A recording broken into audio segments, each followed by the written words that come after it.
Jumlah pasien COVID-19 yang dirawat di RSDC mengalami penurunan meski tidak signifikan. Total ranjang tersisa di RSDC Wisma Atlet sebanyak 7.300 tempat tidur dari lebih dari 12.000 tempat tidur.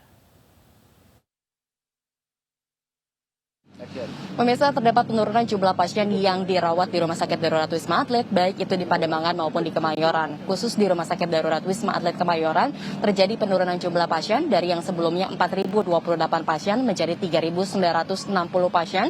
Dengan rincian pasien baru ataupun pasien yang baru dirawat ini sebanyak 170 pasien, 512 pasien diantaranya telah keluar ataupun dinyatakan sembuh, sementara satu lainnya ini dirujuk ke rumah sakit karena memerlukan peralatan-peralatan medis yang jauh lebih lengkap. Sehingga ini untuk tingkat keterisian hunian yang ada di Rumah Sakit Darurat Wisma Atlet berada di angka 44,46%. Sementara untuk di Rumah Sakit Darurat Wisma Atlet Pademangan ini juga turun dari 1.595 pasien menjadi 1.427 pasien. Dengan rincian total ada sebanyak 224 pasien yang baru dirawat di Rumah Sakit Darurat Wisma Atlet Pademangan dan 392 diantaranya telah dinyatakan sembuh. Dan untuk tingkat keterisian hunian ataupun bed occupancy rate-nya ini mencapai angka 35%. Kalau kita akumulasikan di kedua rumah sakit ini, total ada sebanyak 5.117 pasien yang saat ini masih menjalani perawatan.